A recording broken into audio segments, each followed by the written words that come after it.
Do you ever look up at the sky at night and wonder if we are alone in the universe? I'm here today to tell you that thousands of people have wondered the same thing. Also, you chose this topic for my speech, so that means you're curious too. It's common knowledge that people have been seeing strange things in the skies for thousands of years.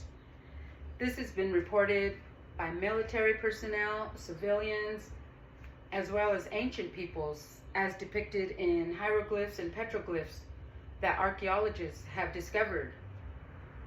Today, I will be discussing these strange things, also known as UFOs or UAPs, otherwise known as unidentified aerial phenomenon, as well as evidence collected by civilians and the military, and the implications these unidentified flying objects have on society.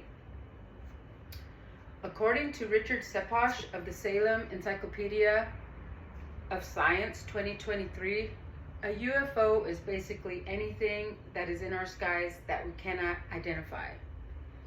There have been reports of all kinds of different shapes, such as diamonds, football, tic-tac, acorn, and saucers.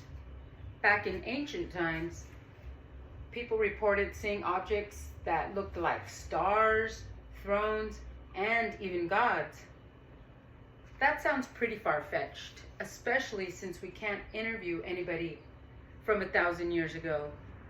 However, in 1947, a private airplane pilot witnessed 9 very fast-moving objects in the sky with maneuverabilities planes of that time did not have. Okay, well, that might be somewhat unbelievable also. But what about an airplane pilot in the 21st century with video footage caught on tape? Not only that, these were fighter pilots, highly trained in special maneuvers and tactics. Yet, even they were astonished at the capabilities that these other craft possessed, not only in the sky, but also in the water. And because military pilots are part of the government, that means they were aware of it too. Which brings me to the programs put together by the government to keep track of these unidentified flying objects. The Immaculate Constellation program has been in operation for decades, and it focuses specifically on everything UFO related. This comes from Jack Brewer of the Journal of Scientific Exploration in 2017. Congress does not regulate this program, so that means they don't have to tell us anything. Project Blue Book is another such UFO program that is dedicated to investigating UFO sightings. This program actually ran from 1952 until 1969 with over 12,000 documented reports. There are many other civilian-run programs such as MUFON, the Mutual UFO Network, and NICAP, the National Investigations Committee on Aerial Phenomenon, that also investigate and document UFO sightings. At this point, you're probably thinking, so what? And I might be thinking the same thing if I was in your shoes. Except, what if you're a frequent flyer like I am? With these things having the capabilities beyond our own technology, what can that mean for society as a whole?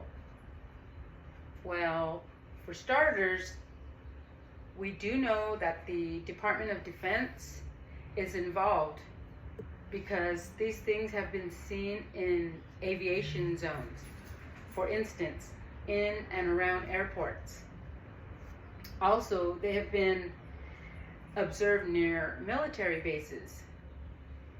Sid Perkins of the Science News Journal in 2023 said that this is a major threat to national security.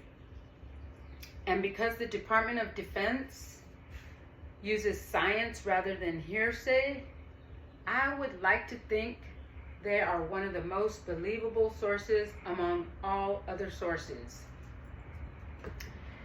Your vote inspired me to speak about this topic today, but aside from that, there has been thousands of eyewitnesses and even government appointed programs dedicated to this phenomenon. Before today, you may have stared into the night sky just to admire the stars. Now, you may have another reason to take a closer look. Thank you.